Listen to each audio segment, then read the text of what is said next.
So we're looking at the climate and change part of the exam. The first question asks about reasons for differences in carbon dioxide emissions in two areas of the northwest of England. Now, it's really important that we read everything on the page here. A number of people suggesting that Greater Manchester is in England and is in MEDC, and that Cumbria is in some other country. We know it's not. Cumbria is the Lake District, because it says here selected areas in the northwest of England.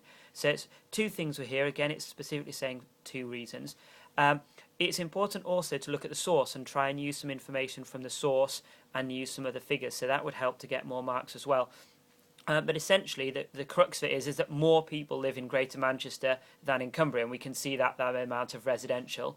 So there's going to be more homes to heat and to power in Greater Manchester than in Cumbria. And we could also look, for example, at industry and say there's more industry in Manchester than there is Cumbria, so that's going to be producing more CO2 through the burning of fossil fuels. And then transport, a lot of people picked up on that. There's going to be more cars in Greater Manchester than there are in Cumbria, because there's more people living in Greater Manchester than Cumbria.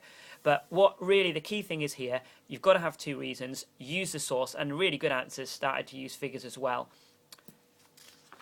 If we turn over and look at the next question, this is another question that says here, describe one way in which human activity is contributing to climate change. So we've got to have development of a point, because it's worth 2 points. This is actually a really easy question, and the answer would be one of the following.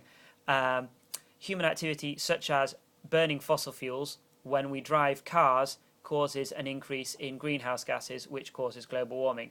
Or we could say that farming, because cows and rice produce methane, which is a greenhouse gas and causes the global warming. The key thing here is that we've got to say what the human activity is, whether it's farming or using cars. We've got to then talk about the greenhouse gas, whether it's CO2 or methane, and we've got to then link that to global warming.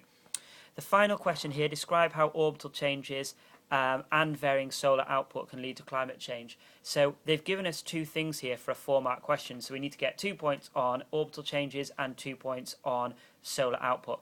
So orbital changes, this is Milankovitch cycles, and you can go into a lot of detail. You could do 8 marks on this, but basically what you need to say here is that the orbit of the Earth around the Sun can vary. It can go from being circular to being elliptical, and when it's more elliptical, we get colder periods, because there's times when the Earth are further away from the Sun. So we can say the distance from the Sun changes, and that's what causes change in climate, and you can say whether it gets hotter or colder. For sunspots, this is the easier one.